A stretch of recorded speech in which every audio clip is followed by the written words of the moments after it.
hoje a gente. Alguém falou alguma coisa? Tá, deixa.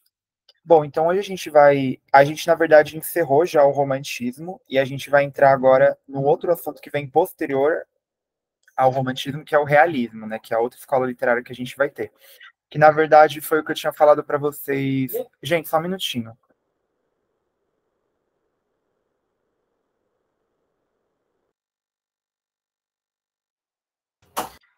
Desculpa. Bom, então. É... Nossa, até perdi o fio da meada do que eu tava falando.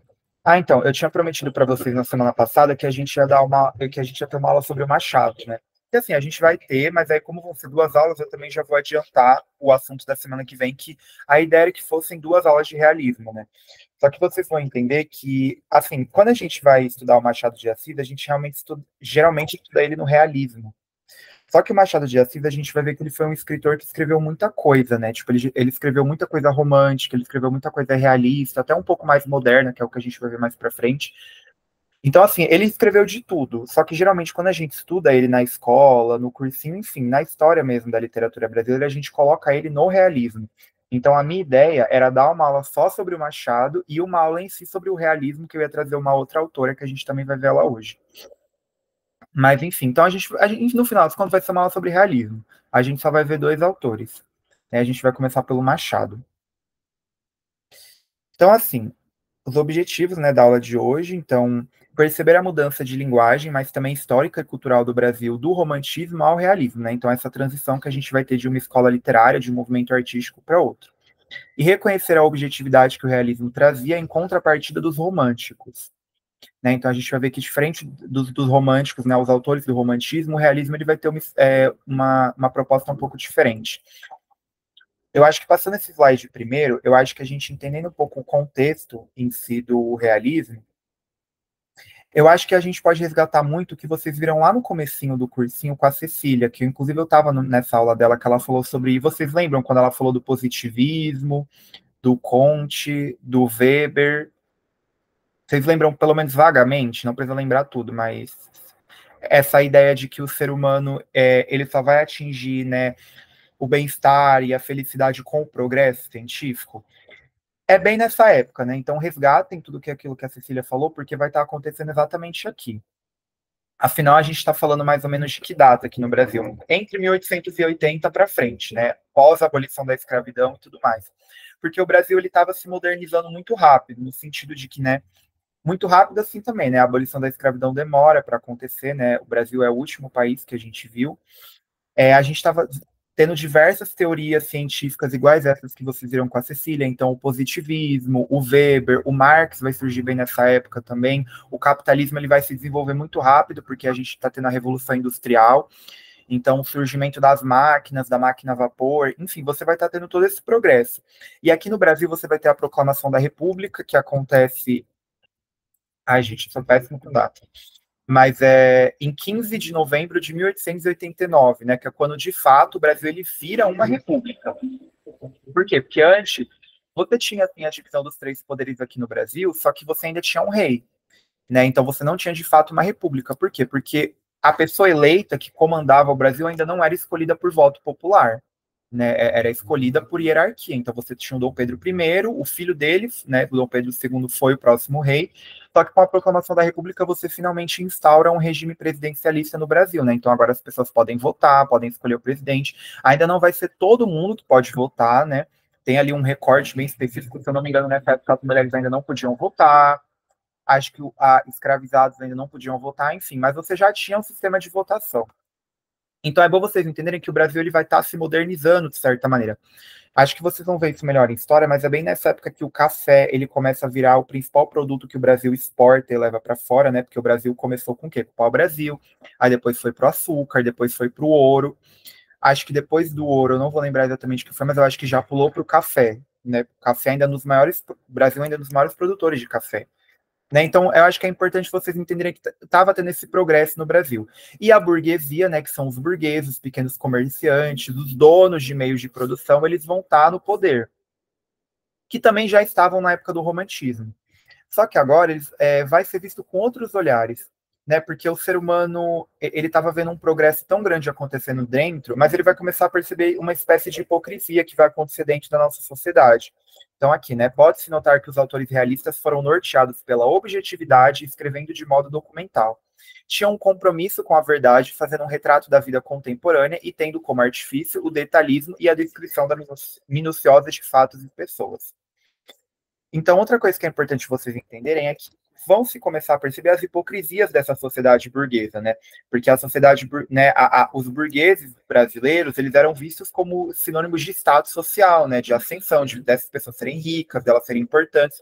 Só que as pessoas vão perceber que também nesses espaços burgueses você vai encontrar uma série de hipocrisias, né? Que a sociedade brasileira, burguesa, sociedade burguesa, não é a brasileira no geral, a sociedade burguesa brasileira era muito hipócrita. Então, esse contexto, assim, fica um pouco claro para vocês? Ah, não, não entendi muito bem. Tá, Assim, eu entendi que a questão do realismo é de ele retratar bem básico do básico. O realismo meio que retrata as coisas da vida real mesmo, tipo, na verdade nua e crua, sim. da vida real, da realidade no Brasil. Só não entendi muito bem essa parte do capitalismo, dos Qual burgueses. parte? Desculpa, cortou um pouco aqui. Só não entendi muito bem como isso se relaciona com os burgueses. É porque, assim, tudo que você falou tá perfeitamente certo, é isso. Eu acho que só fazendo essa conexão com a. Opa, deixa eu tirar a notificação aqui do celular, desculpa. É importante a gente lembrar que era uma burguesia que estava ascendendo, né? Então, eles estavam ganhando importância na sociedade. Só que, se a gente pegar, por exemplo, o romantismo ele foi uma escola, ele foi uma arte produzida também pela burguesia, né? Era uma arte da burguesia. Só que o realismo, eles começam a pensar assim, tá, essa burguesia também não é tão bem vista assim, eles têm seus problemas. Tanto que a gente vai ver que o realismo, ele criticava muito a sociedade da época, então essa sociedade hipócrita, que era uma sociedade adúltera, no sentido de que, né, as histórias do realismo, a gente vai ver que, por exemplo, eram homens traindo mulheres, mulheres traindo homens, o comportamento humano, ele era muito criticado, porque às vezes as pessoas, elas aparentavam na frente todo mundo ser uma coisa, e nas costas eram outras, tinham comportamentos estranhos e esquisitos. Então, assim, é literalmente você criticar a sociedade. E o realismo, ele era muito contra essa ideia do romantismo, que era você ver o mundo de uma maneira muito idealizada, muito amorosa, de você escrever de um jeito super melancólico, detalhado. Era uma escrita muito mais objetiva para o mundo. Então, eu acho que entendendo isso, é como se a gente pensasse o seguinte: a arte romantista era uma arte burguesa. A arte realista era uma arte, não vou dizer contra a burguesa, porque ainda era escrita geralmente por pessoas da burguesia, mas criticava a burguesia de certa maneira, de falar, tá, talvez essa idealização que eles façam também não é tão maravilhosa assim, que eles têm os seus problemas. Não sei, ficou mais claro agora? Ah, entendi. Então, tranquilo. Inclusive, tudo isso que eu comentei para vocês dessas histórias, que, né, o que tem nessas histórias, o Machado ele tinha muito nos livros dele, né? A gente vai ver o Machado, para quem não conhece, ele escreveu Quincas Borba, né, o Dom Casmurro, que é o famoso Capitu traiu, Bentinho não traiu. Ele escreveu Memórias Póstumas de Brás Cubas. E a maioria dessas histórias, principalmente Memórias Póstumas de Brás Cubas, ele retrata muito essa hipocrisia da sociedade brasileira, né, da sociedade burguesa, em especial a carioca, né, porque o Machado de Assis ele era carioca, ele nasceu no Rio de Janeiro. Ele tem uma história de vida um pouco parecida com a do Luiz Gama, eu acho que parecida com qualquer pessoa preta da época, assim, né? Porque ele era filho de uma escravizada liberta. A mãe dele nem era brasileira, né? Ela viveu aqui no Brasil, mas ela não nasceu no Brasil. Ela nasceu numa ilha chamada Ilha de Açores, que é uma ilha que fica perto de Portugal, que inclusive essa ilha foi uma colônia de Portugal. O pai dele também não era assim uma pessoa muito rica na sociedade, uma posição muito importante, e a mãe dele morre de tuberculose, né, quando ele é criança. Ele acabou sendo autodidata também, igual o Luiz Gama. Eu cheguei a pesquisar, eu acho que eu não sei se os dois, eu acho que muito provavelmente os dois chegaram a se conhecer, mas não tem nenhum registro dos dois juntos. Até porque eu acho que o Machado era, se não me engano, o Machado nasceu depois, tipo, acho que coisa de 15 ou 20 anos depois que o Luiz Gama. Porque o Machado de Assis nasceu em 1839. Não, eu acho que o Luiz Gama é mais novo. Peraí. Ah, não, é 9 anos de diferença. O Luiz Gama nasceu em 1830 e o Machado de Assis nasceu em 1839. Ele também foi autodidata, e assim como a maioria dos escritores da época, ele começa a carreira literária dele escrevendo em jornais, né? Que era o único lugar que você provavelmente tinha esse protagonismo de escrever essas coisas, nos folhetins e tudo mais. Uma coisa que a gente vê muito ainda hoje na história brasileira pode não parecer, mas muita gente, por muito tempo, Machado de Assis ele não foi considerado preto, né? Negro. Ele foi tratado na história como se ele fosse branco, né? E aí, esse pesquisador chamado Assis Duarte, ele até coloca aqui que eu coloquei no slide, afirmou-se inclusive que o uso de barba e bigode quase obrigatório entre homens do seu tempo teria como objetivo o disfarce dos traços negroides. Isso sem falar dos polêmicos retoques para clarear a pele nos estúdios de fotógrafos da época. Ou seja, não só hoje, mas como na época, ele também teve, assim, de certa maneira, se camuflar. Porque, assim, por mais que era uma... Vamos lembrar que quando ele nasceu, ainda estava tendo escravidão no Brasil. E a gente viu isso na aula da semana passada. Não é só porque a escravidão acabou, que significa que acabou o racismo no Brasil. É basicamente isso. Então, imagina ainda como foi para um homem preto conviver no meio de só homens brancos, né? Então, provavelmente, ele mesmo teve que se disfarçar, de certa maneira, disfarçar no sentido, assim, de que, assim, o bigode e a barba já era muito usado por homens da época, né? Não era muito comum que os homens, por mais que desse, não era comum que os homens tirassem a barba. Mas ele também usou isso como um disfarce para os traços dele, né? Então a boca e os lábios maior, o nariz e tudo mais, até a pele escura, porque ele tinha uma pele bem escura.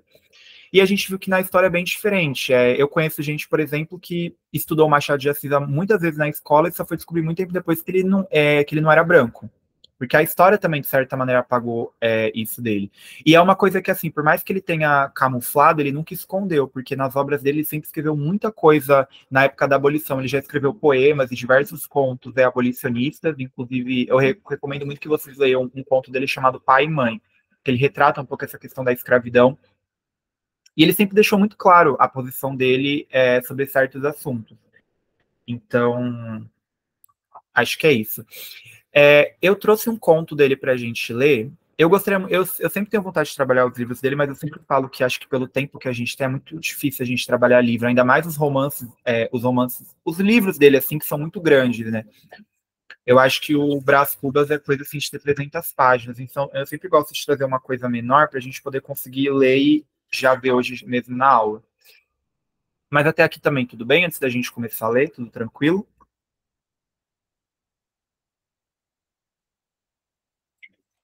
Tá, então.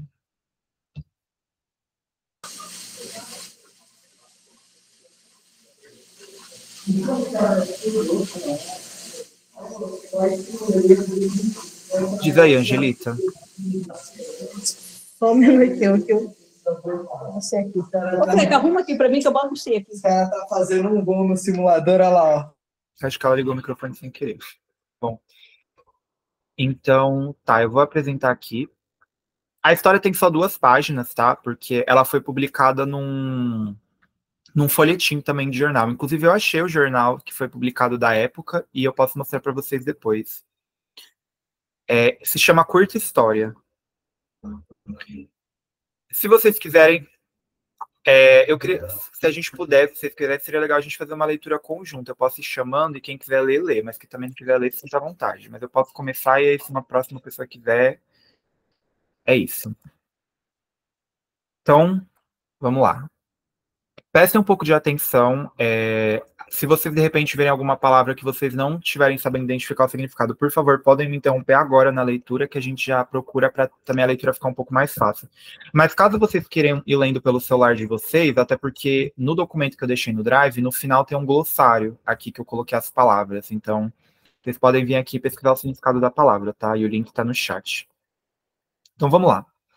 Curta História, Machado de Assis, escrita em 1881. A leitora ainda há de se lembrar do Rossi, o ator Rossi, que aqui nos deu tantas obras-primas do teatro inglês, francês e italiano. Era um homem zarrão que uma noite era terrível como Otelo, outra noite meigo como Romeu. Não havia 2 opiniões sobre ele.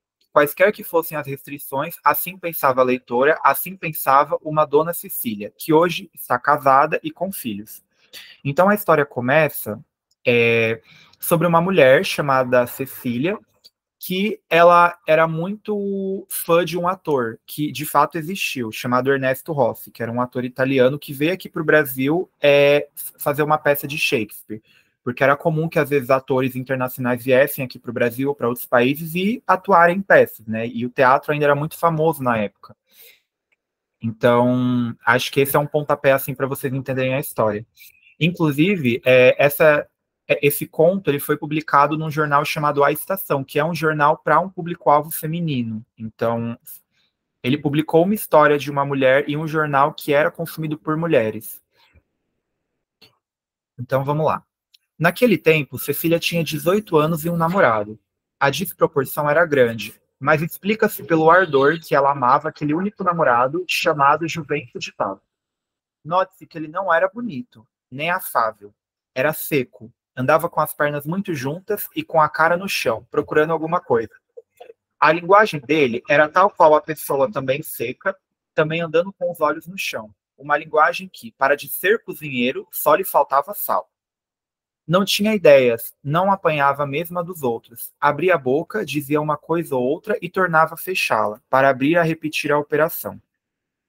Muitas amigas de Cecília admiravam-se da paixão que este Juvencio lhe inspirava. Todas contavam que ele era só um passatempo, e que um anjo de verdade devia vir buscá-la para levar ao céu. Estava ainda pregando as asas, terminando de pregar, mas uma hora ia descer, pegar ela nos braços e sumir com ela no céu acima. Apareceu Rossi, então, e revolucionou toda a cidade. O pai de Cecília prometeu à família que a levaria para ver a grande peça. Cecília lia sempre os anúncios e o resumo das peças que alguns jornais davam. Romeu e Julieta foi uma peça que a encantou. Já pela notícia vaga que tinha a peça, já pelo resumo que leu em uma folha, e que a deixou curiosa e animada para ver. Pediu ao pai que comprasse o ingresso. Ele comprou e os dois foram. Juvencio, que já tinha ido a uma peça e que achou insuportável, que era uma peça chamada Hamlet, iria a esta por causa de estar ao pé de Cecília, quem ele amava. Mas, por desgraça, acabou tendo uma constipação e ficou em casa para tomar um suadouro, disse ele. E aqui se vê a singeleza desse homem, que podia fazer enfaticamente um sudorífico, mas disse como a mãe lhe ensinou, como ele ouvia a gente de casa. Não sendo coisa de cuidado, não entristeceu muito a moça, mas sempre lhe ficou algum pesar de não ver o pé de si. Era melhor ouvir Romeu e olhar para ele. Alguém quer continuar lendo?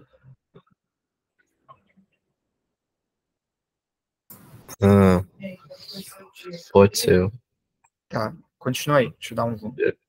Separou aqui em Cecília, né? Isso. Cecília era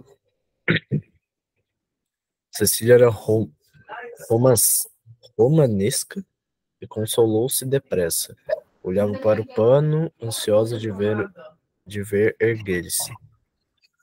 Uma prima que ia com ela chamava-lhe a atenção para as toilettes elegantes para as pessoas que iam entrando. Mas Cecília dava a tudo isso um olhar distraído. Toda ela estava impaciente de ver subir o pano. Quando sobe o pano, perguntava ela ao pai. Descansa, que não tardo. Subiu afinal o pano e começou a peça. Cecília não sabia inglês nem italiano. Lera uma tradução da peça 5 vezes e, apesar disso, levou-la para o teatro. Assistiu às primeiras cenas ansiosa, entrou Romeu, elegante e belo, e toda ela comoveu-se. Viu depois entrar a Divina Julieta, mas as cenas eram diferentes. Os dois não falavam algo. Ouviu-os, porém, falar no baile de máscaras. Adivinhou que sabia, bebeu de longe as palavras eternamente belas que iam cair nos lábios de ambos. E aí, quem mais quer ler? Quer ir, Vitor?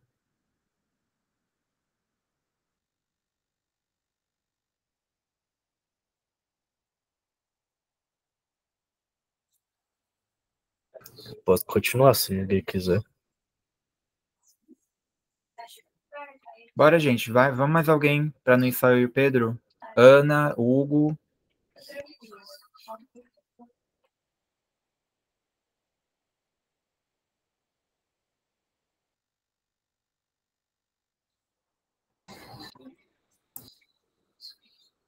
Posso continuar, então? Tá, eu vou intercalando com você, então. Aí, quando eu peço daqui a pouco pra você ir. Tá Então bom. foi o segundo ato que as trouxe. Foi aquela cena imortal da janela que comoveu até as entranhas da pessoa de Cecília. Ela ouvia as falas de Julieta como se ela mesma dissesse, e ela ouvia as falas de Romeu como se Romeu falasse para ela mesma. Era Romeu que a amava. Era ela Cecília ou Julieta, ou qualquer outro nome que aqui importava menos que na peça. Que importa o nome? Perguntava Julieta no drama. E Cecília, com os olhos em Romeu, parecia perguntar-lhe a mesma coisa. Que importa que eu não seja a tua Julieta? Eu sou Cecília. Seria a tua Amélia, a tua Mariana, tu és que seria e sempre serás o meu Romeu. A comoção foi grande. No fim do ato, a sua mãe notou que ela estava muito agitada durante algumas cenas. Mas os artistas são bons, explicava ela. Isso é verdade, disse o pai. São bons para valer. Eu que não entendo nada, parece que entendi a peça toda. Toda a peça foi para Cecília um sonho. Ela viveu, amou, morreu com os namorados de Verona, e a figura de Romeu vinha com ela, vivia e suspirando as mesmas palavras deliciosas. A prima, a saída, cuidava só da saída. Olhava para os moços, Cecília não olhava para ninguém. Deixara os olhos no teatro e os olhos junto do coração. No carro em casa, ao despir-se para dormir, era Romeu que estava com ela. Era Romeu que deixou a eternidade para vir encher-lhe os sonhos. Com efeito, ela sonhou as mais lindas cenas do mundo. Uma paisagem, uma baía, uma missa, um pedaço daqui, outro ali, tudo com Romeu, mas não sonhou mais com Juvencia. Termina então os 2 parágrafos, Pedro. Numa vez foi Juvencio, numa vez. A manhã veio com suas cores vivas, o prestígio da noite passara um pouco, mas a comoção ficara ainda, a comoção da palavra divina. Nem se lembrou de mandar saber o Juvencio. A mãe que mandou lá, com boa mãe, porque este Juvencio tinha certo número de apolícias, que mandou saber, o rapaz estava bom, lá iria logo. E veio à tarde, sem as palavras de Romeu, sem as ideias, ao menos de toda a gente, vulgar, mas murro, quase sem maneiras, velho, Cecília, que almoçara e jantara com Romeu, lera a peça ainda uma vez durante o dia, para saborear a música da véspera. Cecília apertou-lhe a mão, comovida tão somente porque o amava. Isto quer dizer que todo amado vale um Romeu. Casaram-se 2 meses depois, têm agora 2 filhos, parece muito bonitos e inteligentes. Saem a ela, usuário. Bom, então a história... Obrigado. Então, o conto, ele trata um pouco isso, né? De uma peça que ela realmente aconteceu, se tem registros, inclusive, deixa eu pesquisar, mostrar aqui para vocês, mas o Ernesto Rossi, né, que é o Rossi que tá falando desse conto, ele realmente existiu, ele era um ator italiano que ele veio aqui para o Brasil, né? Você tem relatos em jornais de que ele veio para apresentar uma peça de Shakespeare. E o... Essa foto aqui está muito ruim. E aí o Machado de Assis, inclusive, escreveu sobre ele quando ele veio para um jornal, e aí ele aproveitou e fez um conto. Só que esse conto foi escrito muito tempo depois, porque, se eu não me engano, o Ernesto ele veio para o Brasil em 1870. E esse conto foi escrito em 1881. Então, assim, o Machado escreveu esse conto 11 anos depois de ele vir para o Brasil. E aí conta a história dessa menina chamada Cecília, que por mais que ela já namorasse, ela tinha um namorado que não era muita coisa, assim, né? Porque o Machado faz até uma ironia, assim, falando que o nome dele era Juvencio de Tal, né? Então o sobrenome era de Tal. Então, como se assim, de Tal ele fosse Juvencio qualquer coisa. Ele não era, assim, um cara que se destacava em nada, né? Do jeito que o Machado descreve ele também tem muita ironia. Então ele não era bonito, ele não era afável, né? O que é afável? Afável é uma pessoa delicada. Então ele também não era muito delicado, ele era seco, andava com as pernas muito juntas. Ele até faz uma outra ironia, porque ele fala aqui nessa parte, ele tinha um palavreado, né? Ele tinha uma linguagem que, se ele fosse cozinheiro, só faltava sal, né? Então é uma ironia para dizer assim. Ele era uma pessoa básica, sem sal e sem graça, sabe? E a Cecília se apaixonou de fato pelo Rossi, porque ela era uma pessoa romântica, que gostava muito de peças e tudo mais. E ela assistiu a peça com o Ernesto e ela ficou apaixonada por o Romeu dele. Ela não estava entendendo nada da peça, porque provavelmente foi em italiano, mas ainda assim ela ficou apaixonada por ele e por ela já ter lido a peça muitas vezes. Só que acaba que no final da história ela meio que se contenta com o que ela tem e conta que depois, né, que ela se casou com o Juvencio meses depois, agora eles têm 2 filhos, que são bonitos e inteligentes. Isso quer dizer que todo amado vale um Romeu, e esse, assim, a história do conto. Então, o que vocês mais perceberam, assim, além disso? Comentários sobre.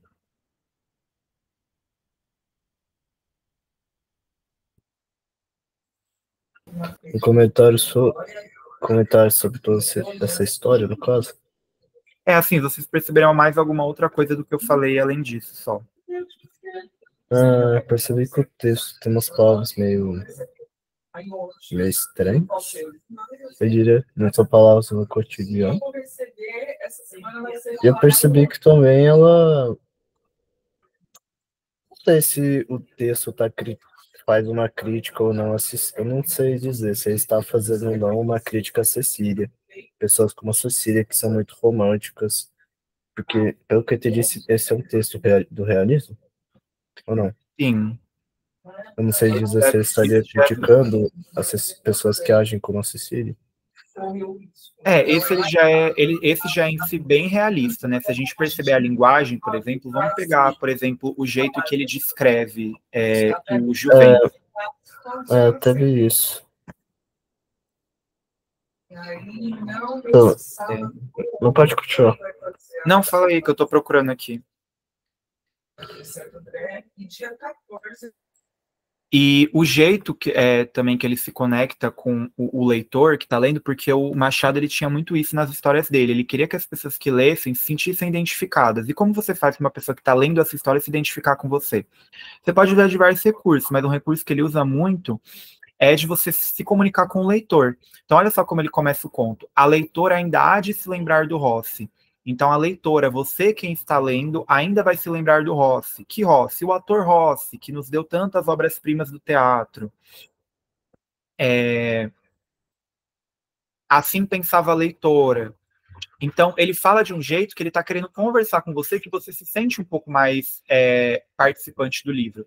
Um livro dele que tinha muito isso era o Memórias Póstumas de Brás Cubas, né? Porque a história é sobre um homem que já morreu, e é o homem que morreu que conta a história de vida dele.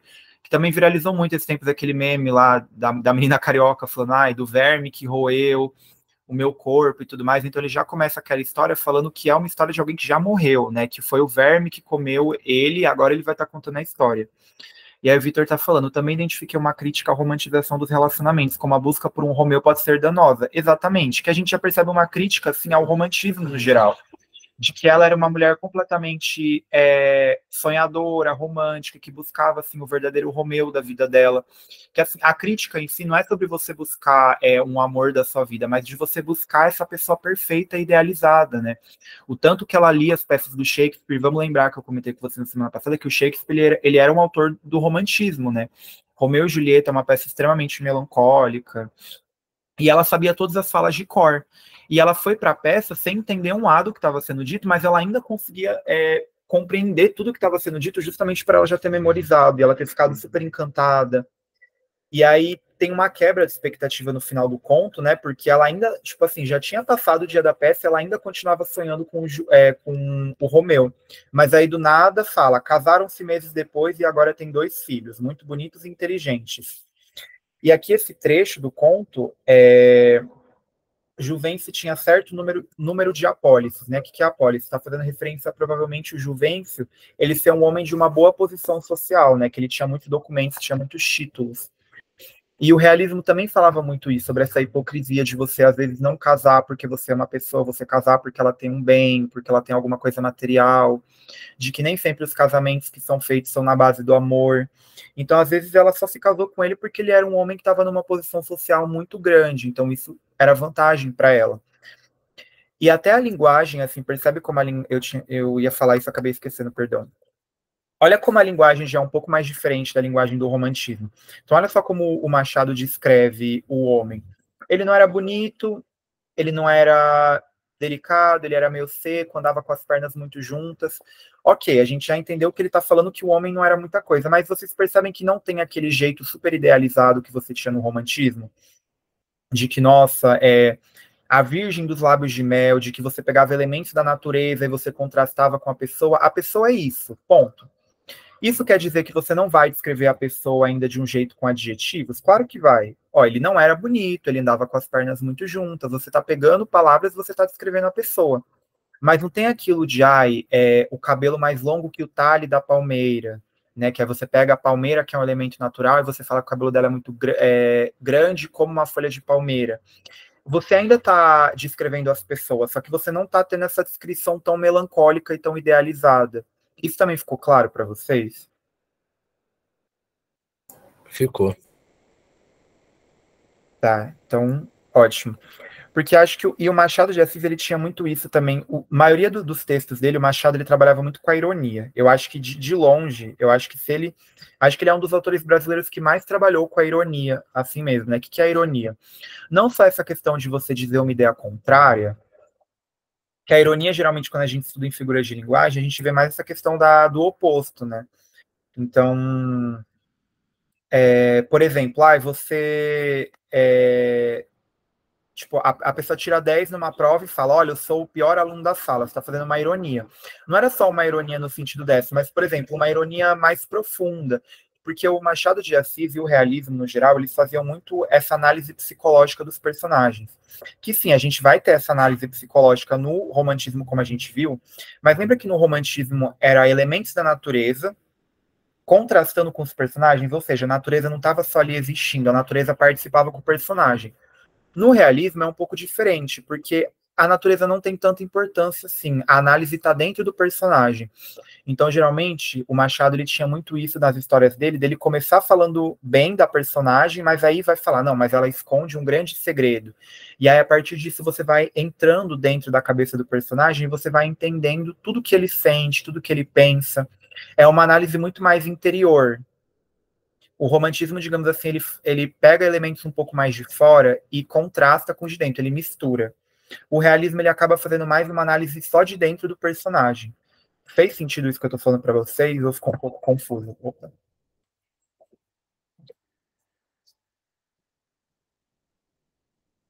Até porque, por exemplo, vamos pegar esse conto aqui. Esse conto, você tem muitos elementos da natureza aqui existindo? Não. Né? Tipo, você não tem alguém toda hora falando de elementos da natureza, de você fazendo aquelas comparações que tinha, igual da Iracema, mas ainda assim vocês concordam comigo que a Cecília é uma personagem bem desenvolvida nessas duas páginas, né? O tanto que ela busca um romance, um amor. Então vocês entendem como ele foi fazendo essa análise de dentro do personagem? Ficou um pouco mais claro para vocês?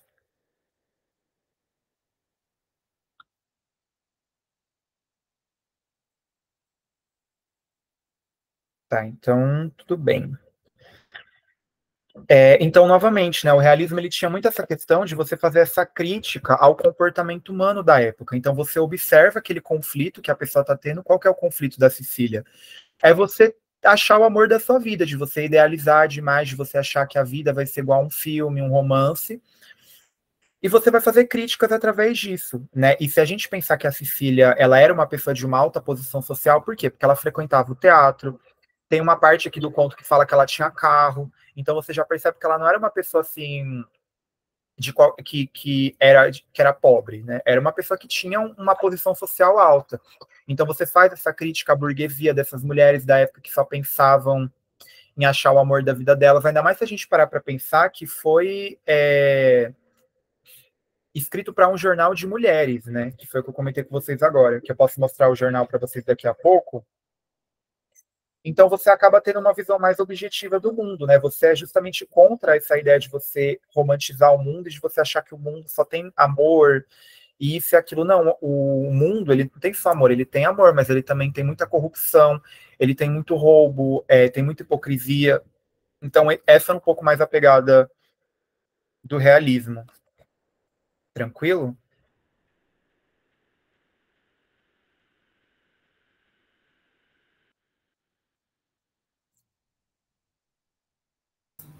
Tranquilo. Tá, então deixa eu abrir aqui o jornal para mostrar para vocês. Acho legal a gente ver, né? Porque às vezes fica.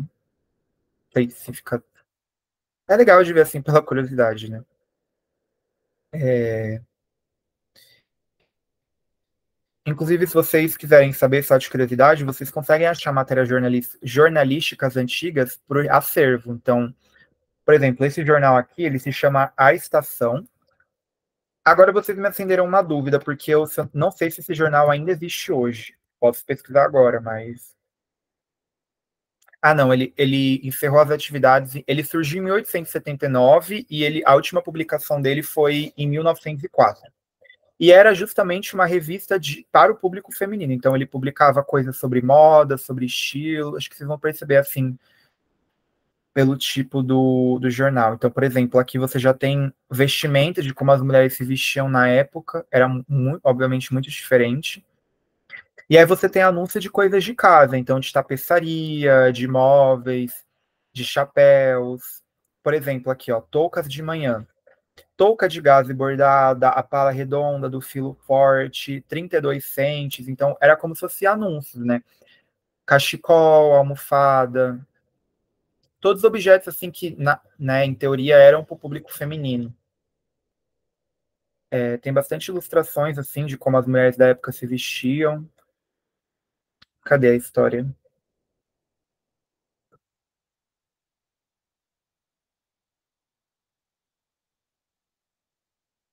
Aqui, a estação, o jornal ilustrado para a família, né? Que família? Para mulheres, no caso, né? Quando a gente está falando de família, provavelmente eram para mulheres. E aqui, ó, 31 de maio de 1886. Curta história, a mesma história que a gente acabou de ler. A leitora ainda há de lembrar-se do Rossi, então o Machado ele publicou essa história nesse jornal aqui, ó, assinado por Machado de Assis no final. Então a gente já percebe até um pouco essa crítica que ele faz, né? Ele publica justamente essa história, não foi um jornal qualquer, foi um jornal voltado para mulheres. Então, por exemplo, em casa de todos os perfumistas, cabeleireiros, pó de flor de arroz, né? Que provavelmente era pó de maquiagem. Anúncio de produtos de estética, né? Óleo de quina, perfumaria de lacteína. Enfim, bem interessante. Aqui tem algumas ilustrações de Berlim, né? Ou seja, você não tinha só coisas brasileiras. Porque vamos lembrar que eu comentei com vocês, essas cidades europeias na época, Paris, Berlim, elas já eram sinônimos de moderno, né? Então o Brasil pegou muita coisa de fora dessa época e trouxe para cá. Você publicava poesias também, né? Tarde à Beira-Mar, que é do Alberto de Oliveira, que ele é um poeta brasileiro. Ele também tinha essa pegada um pouco mais objetiva. Inclusive, no começo do ano, a gente chegou a trabalhar um poema do Alberto de Oliveira, que foi aquele poema do Muro. Enfim, acho que isso é mais de curiosidade mesmo. Graxa de verniz, anúncio de teatro, coisas à venda, enfim. Bem interessante. E aí, antes da gente ir para o intervalo, porque a gente vai ler uma outra história aqui. Só que essa outra história não vai ser do Machado, é de uma escritora chamada Júlia Lopes de Almeida. Essa história também é bem interessante, mas eu queria começar a ler um pouco ela, e aí a gente dá um tempinho para o intervalo e aí a gente volta e lê o resto da história. Tudo bem?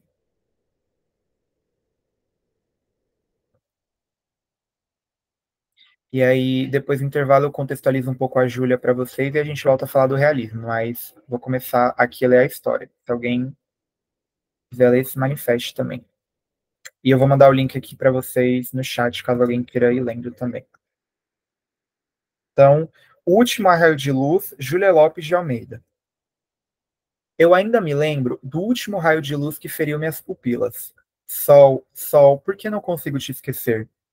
Isso aconteceu em maio. A janela do meu quarto dava para o mar e havia uma larga moldura de rosas amarelas que circulava ela toda. Eu só tinha 15 anos e um médico ia todos os dias ver os meus olhos e falava por muito tempo com a minha mãe contando qual era o meu problema. Pedindo-lhe desvelo, arregaçando minhas pálpebras, admirando a limpidez do meu olhar azul e inocente. Eu ouvia falar em almaurose, que a almaurose é uma doença que causa a perda da visão. Então o médico falava em amaurose com uma piedade tão comovente que eu ficava triste. Qual era a minha doença? Eu ignorava e a minha mãe compreendia e respondia com uma voz mal firme às perguntas e prescrições do doutor. Era um doutor tão jovem, tão formoso e tão meigo, que havia de estranhável que eu me apaixonasse por ele. Eu me apaixonei, mas eu só tinha 15 anos e ele já tinha 30. Para ele, eu era uma criança, apenas uma flor mal desabrochada e triste. Ele sorria com uma doçura que os desgraçados inspiram. Eu bebia-lhe com a voz e a sofreguidão indefinida que o primeiro amor dá. Para mim, ele era tudo. Tremia com vê-lo e ao senti-lo do meu lado. O coração me batia com força e as fontes latejavam-me. Um desmaio de ventura percorria as minhas veias e ia no meu sangue. Era o meu sangue mesmo, girando dentro da minha carne fresca, rosada e pura. Ora impetuoso, ora brando, que me sobressaltava, avermelhando-me as faces. Ou enlanguecia, matando-me de gozo. 15 anos. Ó, eu só tinha 15 anos. E que longe estão esses meus 15 anos. Quando passo as mãos pelos meus cabelos, que provavelmente hoje já devem estar brancos, e os dedos que eu passo no rosto mostram as minhas rugas de velhice, me treme no peito uma saudade daquele tempo de primavera, e sinto lágrimas rolarem-me pelas faces. Só para chorar e não morreram os meus olhos. Bendito seja Deus. Um dia, o médico tapou-me a vista com um lenço escuro. Senti as mãos dele no meu cabelo loiro, e sua voz me disse junto ao ouvido: Fique com esse pano assim alguns dias, e não retire esse pano sem o meu consentimento. Do contrário, você ficará cega para sempre, ouviu? Promete me obedecer? Prometer obediência ao médico, para mim, foi uma felicidade. Obedecer ao homem que eu amo é para a mulher um gozo esquisito, terno e perfeito. E respondi que sim. Passei alguns dias imóvel, mãos cruzadas no colo, como uma figura de santa, feliz na sua escolha. Ao redor de mim tumultuava a casa. As crianças corriam, me chamavam para brincar, diziam que o tempo estava lindo e que havia flores na minha roseira, que minha mãe fizera outro manto para a imagem do meu oratório.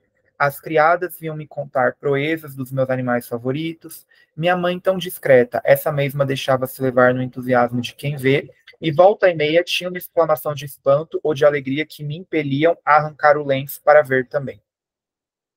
As mãos, porém, não descruzavam.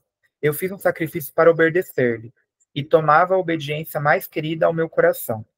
Eu supunha que ele conheceria, perceberia, apalparia, por assim dizer, todas aquelas atribulações, todos aqueles sentimentos que agitavam dentro de mim. Eu devia ser como um cristal, e cuidava sê-lo aos olhos do meu médico. De todas as pessoas da família, minha irmã mais velha era a mais doce. Ao pé de mim, não gabava a beleza que os seus olhos vissem. Acariciava-me como uma pomba cansada. Há quem se teme magoar as asas. Pobre da minha irmã. Com a falta de vista, fui apurando o ouvido, de tal sorte que o mínimo som chegava até mim perfeitamente limpo. Uma agulha que caísse no chão, uma palavra mal segregada, um suspiro retido a meio, um sopro, um voar de asas finas do mais pequenino inseto constituíam o meu drama, todo o meu mundo visível. Porque, enfim, eu via pelo ouvido. Pelo ouvido, reconstruía imaginariamente todas as cenas. Chegava a adivinhar a intenção das pessoas, a maneira de ocultarem sobre palavras brandas e quase indiferentes a admiração que algum objeto lhe causasse, a recusa íntima de coisas que os lábios consentiam, ou o consentimento de outras que o espírito recusava. Então, só introduzindo a história, é basicamente isso, né? Tá contando a história de uma menina que ela tinha algum problema de vista e ela acaba se apaixonando pelo médico que está cuidando dela. E aí ela tá descrevendo o quanto que ela era apaixonada por esse médico, né? Embora ela só tinha 15 anos e ele 30, né? Era mais uma paixão assim de adolescente mesmo. E aí um certo dia o médico pede para ela ficar com um lenço nos olhos e que ela não tire por hipótese alguma. E, né, o conto até fala, né? Obedecer ele é como se fosse um mandamento para mim, né? Não tem coisa melhor para uma mulher do que obedecer o que o homem amado tá pedindo para ela. E aí depois do intervalo a gente vai ver como é que acaba essa história, né? Como é que fica essa questão da cegueira dela. Então bora pro intervalo e aí às 8h50 a gente volta, tá?